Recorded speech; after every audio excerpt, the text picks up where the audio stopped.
가족 이름으로 휴대전화 액정이 깨졌다는 문자 메시지를 보낸 뒤 은행 계좌에서 1억 5천만 원을 가로챈 금융 사기가 발생했습니다. 저축은행 중앙회는 금융거래 시스템 확인에 나섰습니다.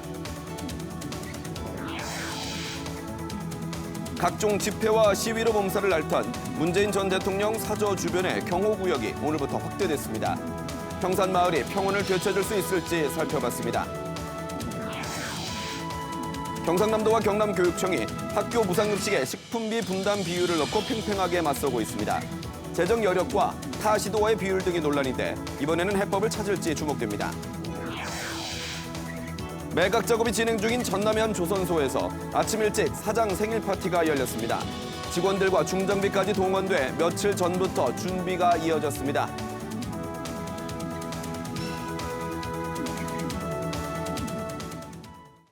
안녕하십니까. 7시 뉴스 시작합니다. 초, 중, 고등학교 무상급식의 식품비 분담을 놓고 경상남도와 도교육청이 신경전을 벌이고 있습니다. 경남의 급식 식품비는 2년째 사실상 동결 수준인데요. 도와 도교육청이 식품비 분담률을 놓고 다툴 게 아니라 아이들의 질 높은 급식을 위해 식품비 인상 협의부터 서둘러야 한다는 지적이 나오고 있습니다. 손원혁 기자의 보도입니다. 올해 초중고 무상급식비 4천억 원 가운데 식품비는 1,968억 원 규모입니다. 이 식품비는 2018년부터 경상남도가 30%, 시군 40%, 경상남도 교육청 30%를 부담하고 있습니다. 자치단체와 교육청 부담이 7대 3입니다. 경남도는 이 가운데 교육청 분담률을 높여야 한다고 주장합니다. 국세 20%로 할당된 지방교육 재정교부금이 크게 늘어 경남교육청의 적립성 기금이 1조 원 이상 있다는 게 이유입니다. 저희들이 채무가 1조 이상이 되다 보니 더구나 정부에서도 지자체로 내려오는 세수 부분을 줄이려고 하고 교육청의 재정 여력이 더 받아는 낫지 않나. 경남교육청은 생각이 다릅니다.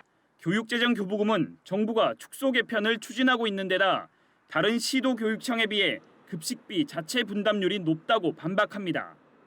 올해 경남교육청 식품비 분담 비율은 30%로 17개 시도 교육청 가운데 15번째입니다.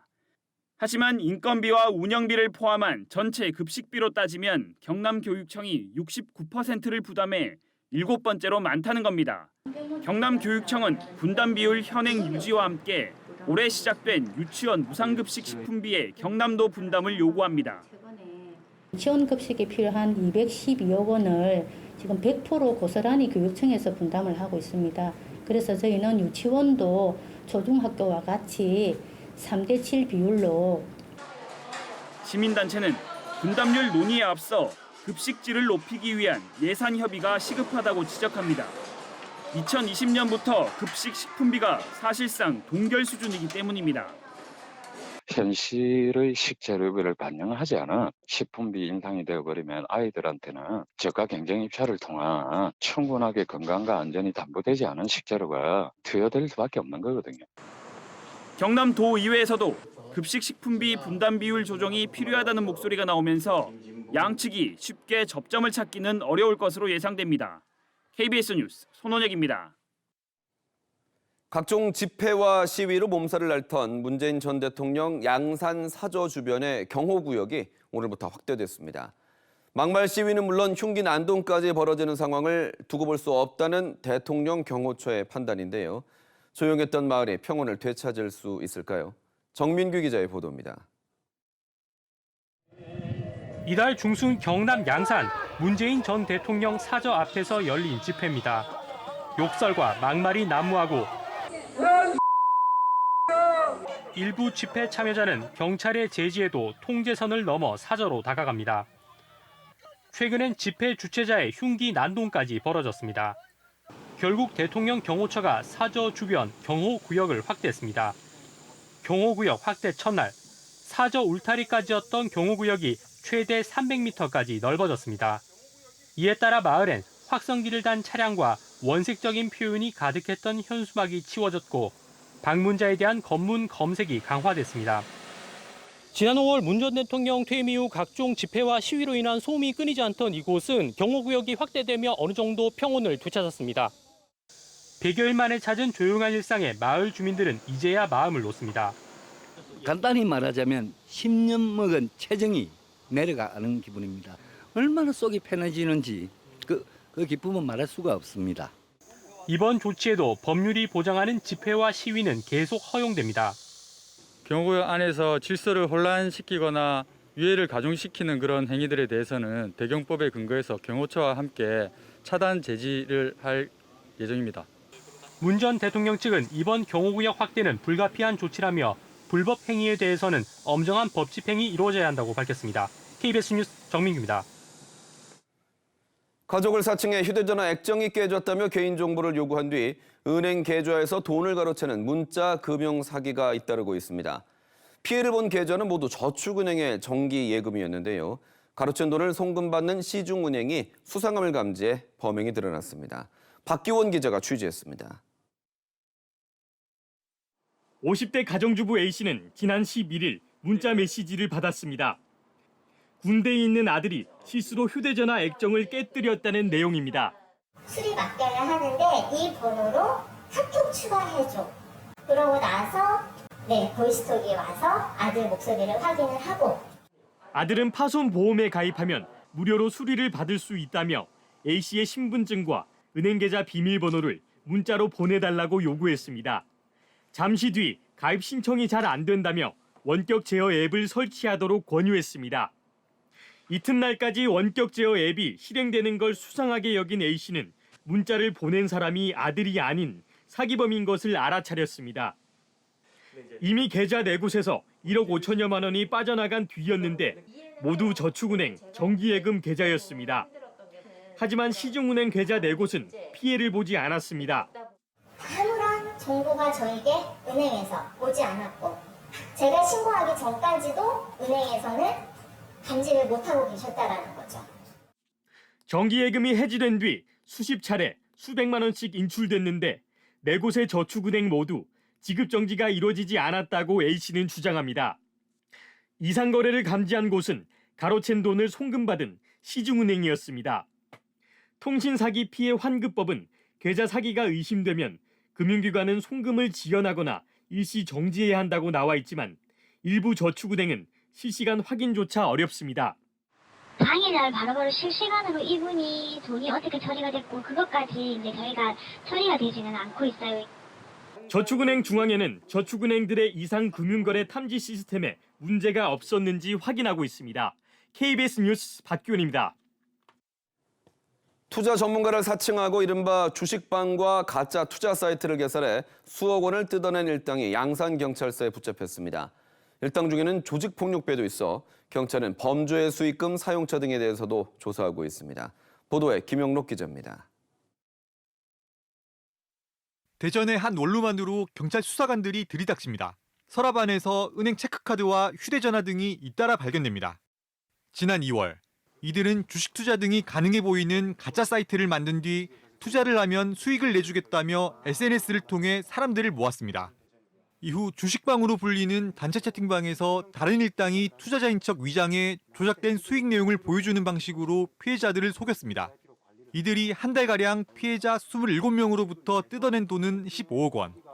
피해자들은 대부분 고령으로 주식을 시작한 지 얼마 되지 않았습니다.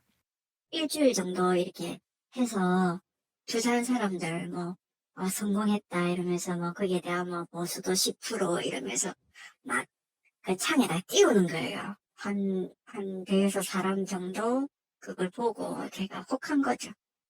수익률 300%를 낼 수 있다고도 장담했고 실제로 수익이 났다며 가짜 사이트에서 보여줬습니다. 돈을 불렸다는 말은 거짓이었고 오히려 수익금을 찾는 조건으로 수수료 등을 추가로 낼 것을 요구했습니다. 처음에는 안 내려 하다가 제가 처음에 넣었던 돈을 찾기 위해서 떠놓고 한 거죠. 일당은 경찰 조사를 받을 때를 대비해 처벌을 피할 수 있는 진술 방법을 미리 교육하고 또 SNS 대화 내용 등을 조작해 경찰 수사에 혼선을 주는 등 치밀한 모습도 보였습니다. 위험이 없이 확정적인 수익을 보장한다는 류의 투자 방식은 100% 사기일 확률이 있으니까 무조건 조심하셔야 됩니다. 경찰은 사기 혐의로 일당 12명을 검거하고 이 중 7명을 구속했습니다. 또 추가 범행 가능성을 놓고 수사를 확대하는 한편 피해 금액이 어디에 사용됐는지 조사하고 있습니다. KBS 뉴스 김영록입니다. 전남면 조선업체가 건조 중인 배 안에서 이른 아침 사장의 생일 파티를 열었습니다. 직원들이 투입돼 행사를 준비했고 새벽부터 만들어진 파티 음식을 옮기기 위해 조선소 크레인까지 동원됐습니다. 목포에서 박지성 기자가 전해왔습니다.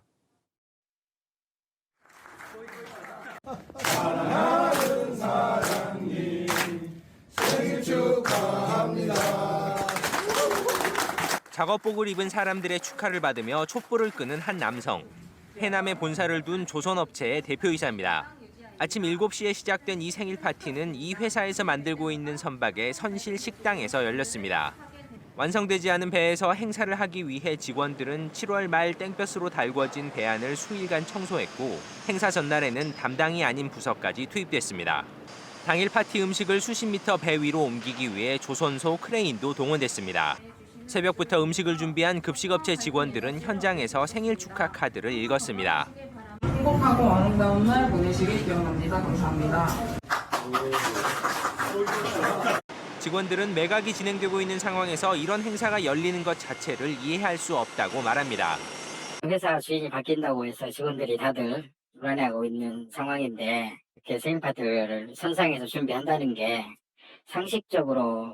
이에 대해 회사 측은 매일 현장 점검을 하는 사장님께 감사의 의미를 담아 생산 부서장들이 자리를 마련하게 됐다고 설명했습니다. 당사자인 대표이사는 잘못된 일이라고 인정하며 사과했습니다. 제가 알고 모르고를 떠나가지고 이런 그 행동은 부적절하다고 저는 생각이 됩니다. 그래서 다음부터 이런 일이 발생하지 않도록. 공적 자금으로 버티다 13년 만에 새 주인을 찾은 이 회사는 이번 주 최종 매각을 앞두고 있습니다. KBS 뉴스 박지성입니다. 지난해 공군사관학교에서 생도들을 가르치는 교수가 후배 교수에게 폭언과 폭행을 일삼다 징계를 받은 사실이 뒤늦게 확인됐는데요. 이 교수가 경징계 처분을 받자 동료 교수들이 KBS를 찾아와 당시 피해 교수들이 겪은 구체적인 상황을 전했습니다. 청주에서 송국회 기자가 보도합니다. 공군사관학교에서 처장급 교수가 후배 교수를 폭행하고 폭언했다는 의혹이 제기된 건 2년 전입니다. 후배 교수를 지속적으로 때리며 조롱하고 성폭언까지 했다는 의혹에 공사가 감찰 조사에 착수했습니다. 내가 한 대를 때리면 내가 병력이라고 그런다니까. 조사 결과 대부분 사실로 드러났습니다. 피해 교수는 당초 알려진 1명이 아닌 4명이었습니다. 이후 가해 교수에게 내려진 처분은 감봉 1개월의 경징계였습니다. 이에 반발한 동료 교수들이 KBS를 찾아 공사 측이 밝히지 않은 구체적인 피해 정황을 전했습니다. 이들은 가해 교수가 갓 임관한 후배 교수에게 성적 비하 발언을 하거나 거짓 사생활 소문을 퍼뜨렸다고 주장했습니다. 폭력을 행사하고 폭언을 하고 모든 본인이 한 행위는 장난이었다라고 표현을 하는데 부당한 업무 지시도 있었다고 말했습니다.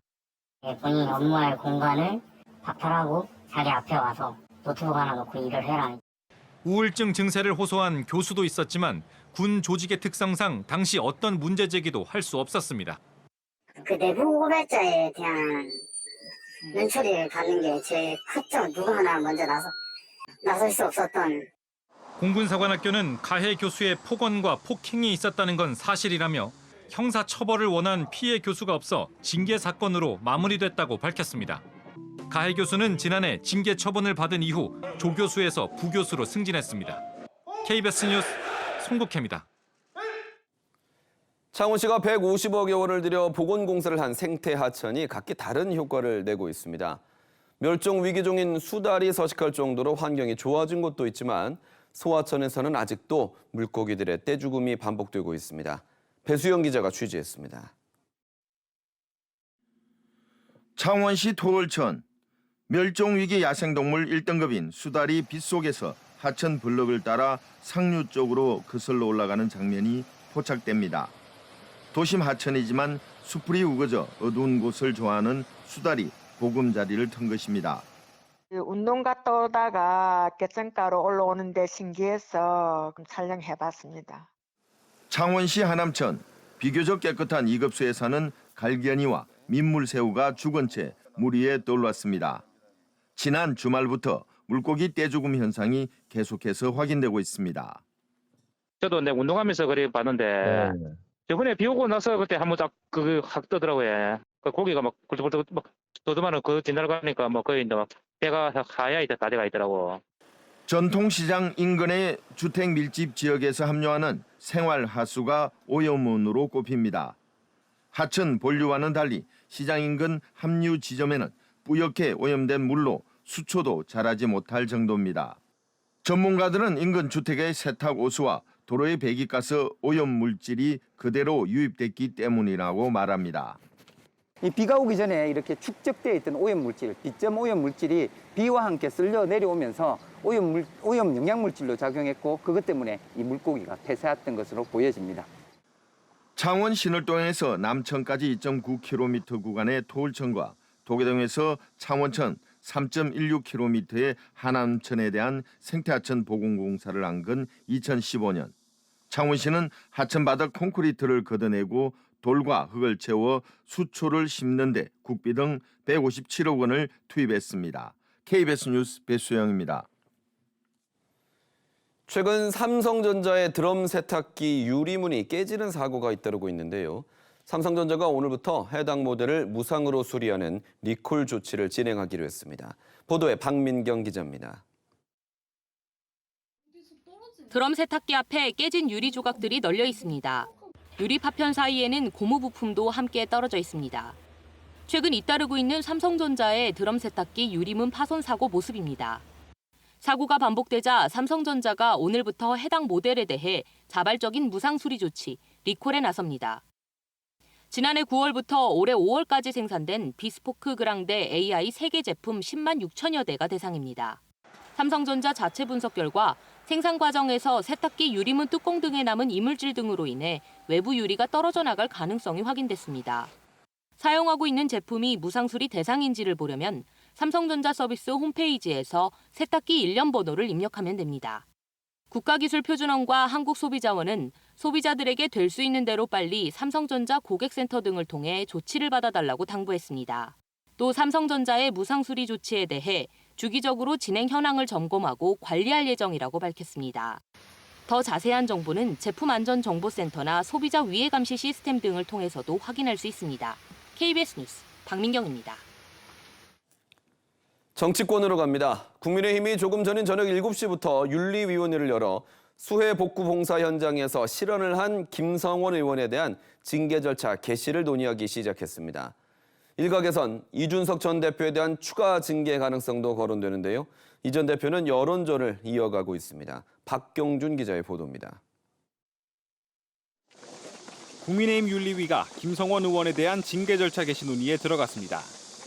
김 의원은 지난 11일 수해복구 봉사 현장에서 한 실언으로 논란을 빚었습니다. 솔직히 비 좀 왔으면 좋겠다. 대출 실언이 사진 잘 나고. 김 의원은 이후 3차례 공개 사과와 함께 예산결산특별위원회 여당 간사직에서도 물러났습니다. 오늘 회의는 징계 절차에 들어갈지 여부를 논의하는 것인 만큼 곧바로 징계 결정이 나오지 않을 것으로 전망됩니다. 회의에선 당원권 6개월 정지 징계 중인 이준석 전 대표에 대한 추가 징계가 논의될지도 주목됩니다. 앞서 윤리위는 지난주 예고 없이 입장문을 내고 품위 유지 의무 위반을 반복할 경우 엄정하게 심의하겠다고 경고한 바 있습니다. 이에 품위 유지 위반으로 이미 중징계를 받은 이 전 대표를 겨냥한 것 아니냐는 관측이 나왔습니다. 이 전 대표는 오늘도 한 라디오 방송에서 이른바 윤핵관들을 저격하며 여론전을 이어갔습니다.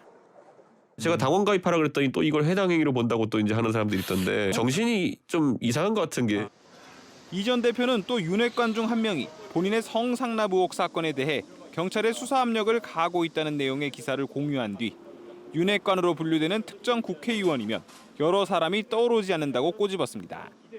한편 이 전 대표가 제기한 가처분 심리를 진행 중인 서울 남부지법은 오늘 중에는 결정하지 않을 것이라고 밝혔습니다.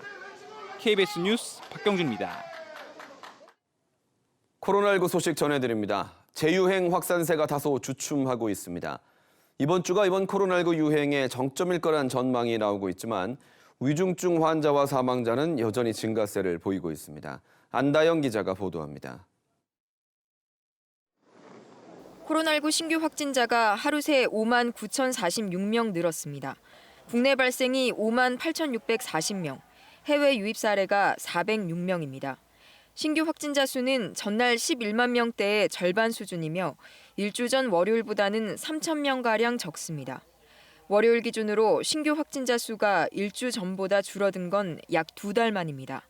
이처럼 신규 확진자는 줄어드는 경향이 있지만 위중증 환자와 사망자 수는 여전히 증가세입니다. 오늘 0시 기준 위중증 환자는 어제보다 20명 늘어난 551명으로 사흘째 500명대를 기록하고 있습니다. 사망자는 하루 새 65명 늘었습니다. 이는 신규 확진자 증가가 1, 2주쯤 후에 위중증 환자와 사망자 수 추이에 반영되기 때문으로 보입니다. 이 때문에 신규 확진자 수가 하락세로 돌아서더라도 위중증 환자와 사망자 수는 한동안 증가세를 이어갈 가능성이 있습니다. 초중고등학교 개학은 또 다른 변수입니다. 전국 초중고등학교의 절반 정도가 개학한 지난주에만 18세 이하 연령에서 확진자가 10만 명 넘게 나왔습니다. 이번 주까지 전국 초중고등학교의 88%가 개학하는 만큼 학교 현장은 방역에 비상이 걸렸습니다. 교육부는 개학 일정에 맞춰 2학기 때 방역 인력을 6만 명 투입하고 집중 방역 점검 기간을 운영합니다. 국가감염병 위기대응 자문위는 코로나19 유행이 이번 주 정점에 이를 것으로 예상했습니다. 감소세는 이번 주 정도까지가 아마도 정점을 찍고 앞으로 서서히 감소할 거라는 예상은 합니다. 그것이 처음에 질병청에서 발표했던 수리 모델링에 근거한 자료였고요. 또 감염병 자문위는 방역 지표 중심이었던 감염병 위기 대응책에서 나아가 사회 경제적 관리 지표와 평가 기준을 마련할 필요가 있다고 정부에 제안했습니다. KBS 뉴스 안다영입니다. 오늘 경남의 코로나19 확진자는 3,700여 명으로 주말 검사 건수 감소로 일시적으로 줄었습니다. 지역별로는 창원이 900여 명, 김해 800여 명, 진주와 거제 각각 300여 명 등입니다. 이후 오늘 오후 4시 반까지 집계해서 7,400여 명이 추가돼 지난주 평일 수준을 보였습니다.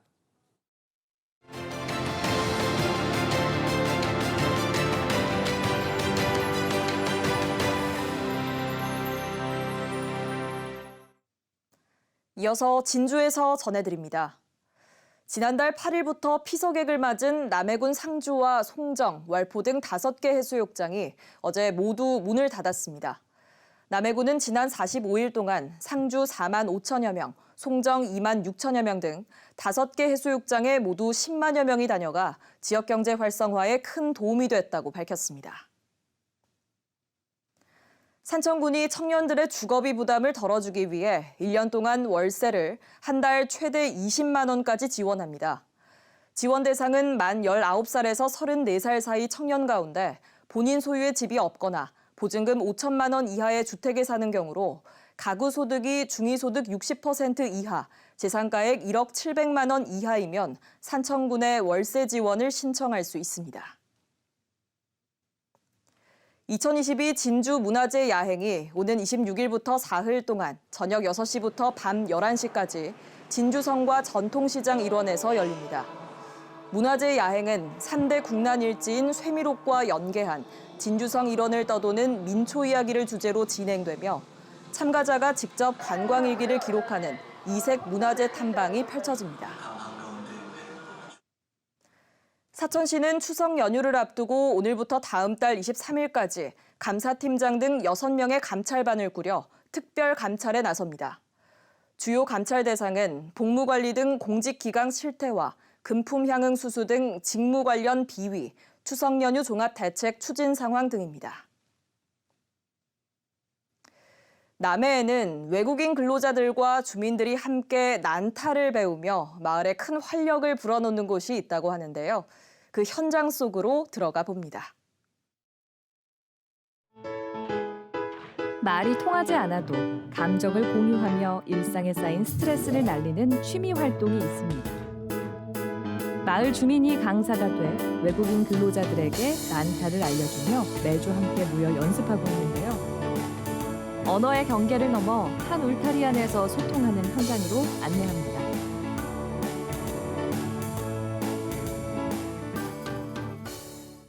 남해의 한 가두리 양식장.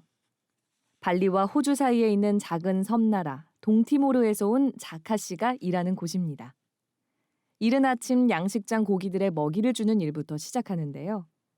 성실 근로자로 6년째 이곳에서 일하는 자카 씨는 동티모르에 계신 부모님께 집과 가게도 마련해 드렸습니다. 지금은 본인의 가게를 차리는 꿈을 위해 한국 생활을 묵묵히 해내고 있습니다. 하루에 아침부터 7시부터 오후에는 4시, 5시까지 많이 힘들어요.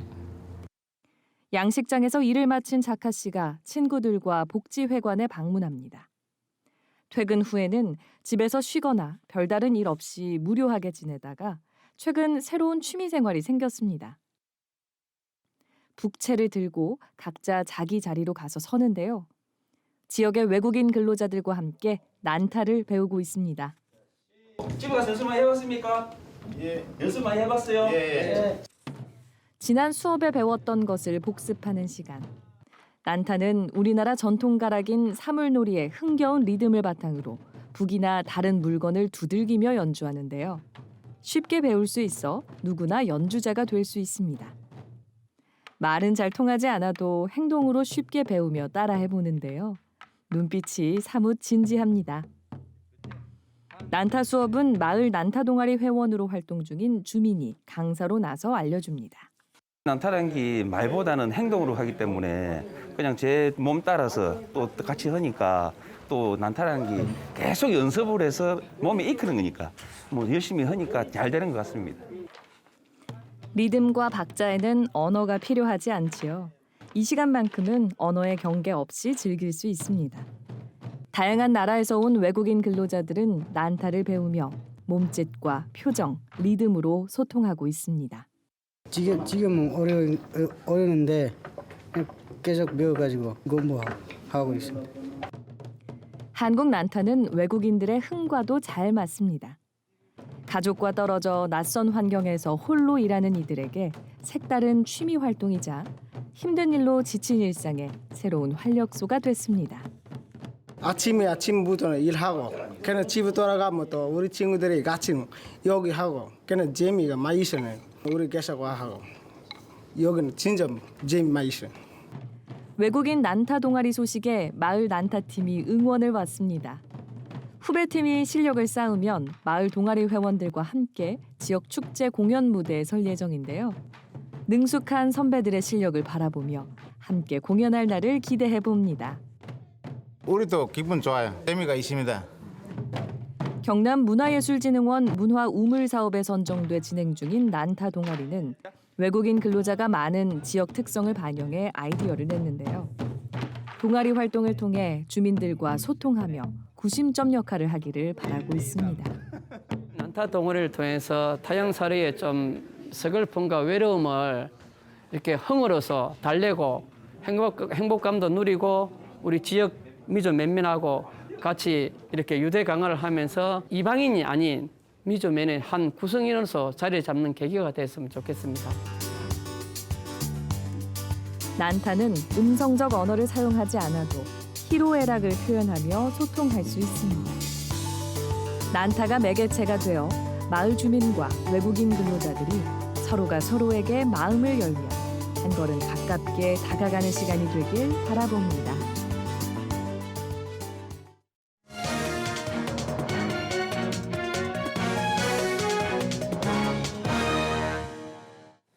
지난달 22일이었습니다. 어렵게 파업을 끝낸 대우조선 하청 노조가 다시 한 달도 안 돼 지난 18일부터 국회 앞에서 단식 농성을 시작했습니다. 자세한 현재 상황 금속노조 거제통영고성 조선하청지회 이김춘택 사무장에게 들어보겠습니다. 어서 오십시오. 네, 안녕하십니까. 네. 먼저 파업 철회 당시 고용 승계는 주요 합의 사안이었습니다. 네네. 그런데 40여 명이 지금 실직 상태라고요. 네네. 그 합의 막바지에 고용보장 문제가 최대 현안이었고요. 예. 당시에 이미 폐업을 하거나 폐업을 예정된 사업장이 4개가 있었고 그래서 이 4개 업체 조합원에 고용을 문구상으로는 뭐 최대한 노력한다 이렇게 되어 있지만 실제 내용은 이 4개 업체 조합원의 고용을 보장한다는 합의였습니다. 그런데 이제 파업이 끝나고 한 달이 지나도록 조합원 숫자가 작은 2개 업체는 그래도 다행히 고용 보장이 이루어졌는데 조합원이 많은 2개 업체 42명은 아직까지도 실직 상태에서 고용 보장이 안 되고 있고요. 저희는 이것이 합의가 이행되지 않고 있다고 판단하고 있습니다. 지금 관건은 조합원의 고용 보장이냐 아니냐의 문제인 것 같은데 고용 보장 합의가 이행되지 않는 이유는 뭐라고 보십니까? 저희는 아무래도 노동조합 때문이라고 생각을 하는데요. 예.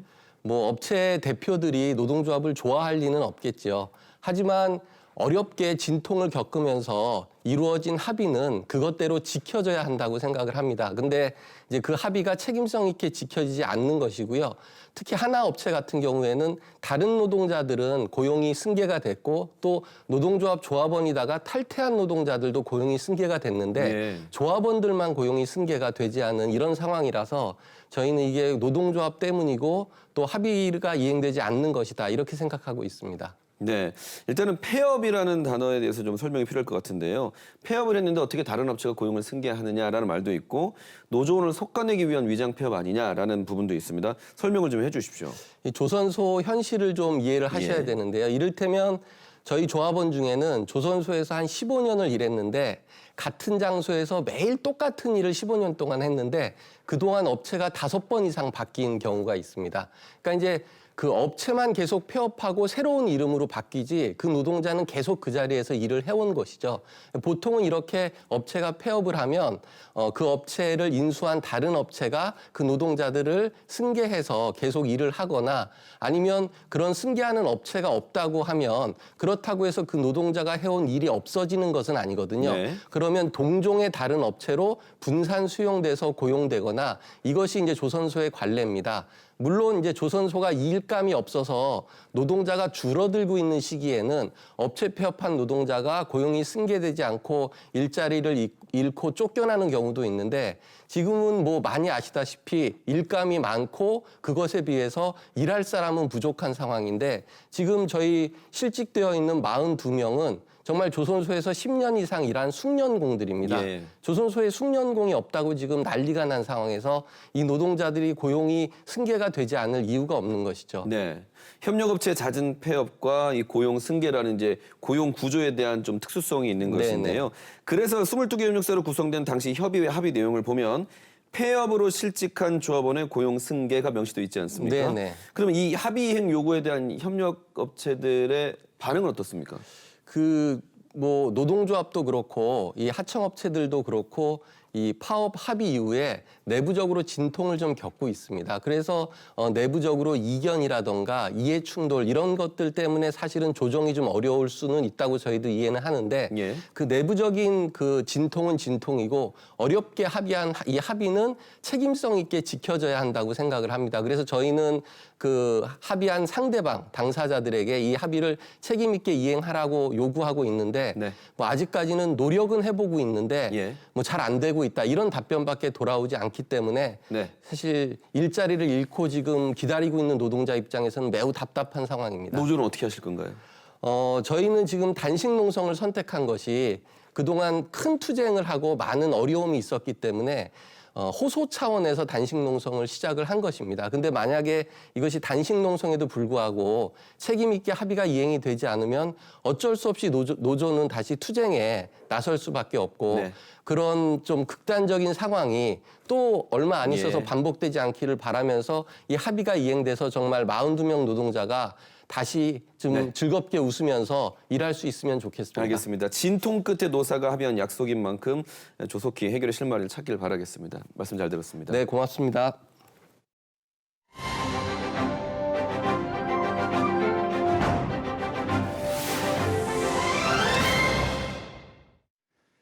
이어서 간추린 경남입니다. 경남 민주언론 시민연합은 오늘 성명을 내고 최근 KBS가 보도한 창원시장 기자회견 참석 언론의 광고비 배정 논란과 관련해 창원시의 광고비 집행 기준과 내역을 공개할 것을 요구했습니다. 경남 민언연은 창원시가 시장의 기자회견에 참석한 일부 언론사 가운데 5곳에만 광고비를 배정한 것은 광고비를 자의적으로 집행했다는 합리적 의심을 받기에 충분하다며 창원시는 정부 광고 운영위원회 구성과 투명한 광고비 집행 기준을 마련하라고 촉구했습니다. 경남과 부산, 울산 일자리 박람회가 오늘부터 2주 동안 이어집니다. 온오프라인을 병행해 열리는 올해 박람회에는 290개 업체가 참여해 2,400여 명을 채용할 계획입니다. 온라인 박람회는 오늘부터 공식 홈페이지 부울경 일자리 박람회에서 열리고 대면 박람회는 오는 30일 부산 백스코 1 전시장에서 이어집니다.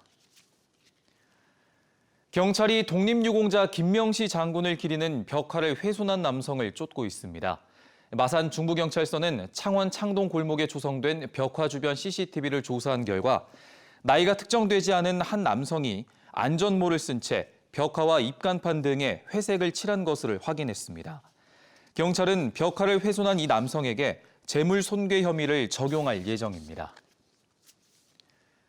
국토교통부가 남해고속도로 상습 정체 구간인 창원 분기점에서 7원 분기점까지 도로 확장을 추진합니다. 국토부는 세부 일정이 확정되는 대로 공사를 시작하기로 했고 2029년까지 13.1km 구간을 기존 왕복 4차로에서 6, 7차로로 넓힐 계획입니다. 경상남도가 민선 8기 공무원 수를 현재 정원인 2,700여 명에서 동결한다고 밝혔습니다. 또 감염병 예방과 재난관리 등 전국 자치단체 공통사업에 배정되는 신규 인력을 제외하고 현안 수요 인력을 늘리지 않고 현재 인력은 조직 진단을 통해 재배치할 계획입니다. 지금까지 간추린 경남 소식 전해드렸습니다.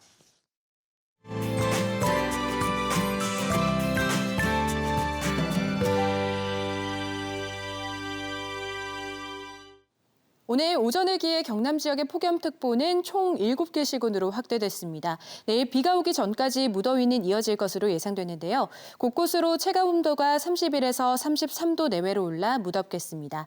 비가 오면서 폭염특보는 해제될 가능성이 크겠습니다. 이번 비는 내일 낮부터 경남 내륙을 시작으로 차차 부산과 그 밖의 경남 지역으로 확대되겠고요. 모레 오전까지 이어지는 곳이 있겠습니다. 예상되는 강수량은 5에서 30mm입니다. 내일 새벽부터 아침 사이 경남 내륙에는 안개가 짙게 끼는 곳이 있겠고요. 20도를 밑돌았던 오늘 아침과 달리 내일은 22에서 25도를 보이며 오늘보다 1에서 많게는 6도가량 높게 출발하겠습니다. 낮 최고 기온은 34도로 오늘보다 더 덥겠습니다. 서부 지역은 23도 안팎에서 출발해서 한낮에는 31에서 32도 선을 보이겠습니다. 내일 해상에도 오후부터 비가 내립니다. 바다의 물결은 잔잔하게 일겠습니다. 모레 비가 그친 뒤에는 더위가 한풀 꺾일 것으로 예상됩니다. 기상정보였습니다. 방학 중이던 학생들이 대부분 개학합니다. 코로나19 재확산 속에 맞는 개학이다 보니 교육부는 체험학습 최소화를 시도교육청에 주문했는데요. 입학 졸업식은 물론 마스크 때문에 친구들의 얼굴도 제대로 못 보는 학생들이 어서 학창시절다운 학교 생활을 하게 되길 바랍니다. 7시 뉴스 마칩니다. 오늘도 뉴스7 경남입니다.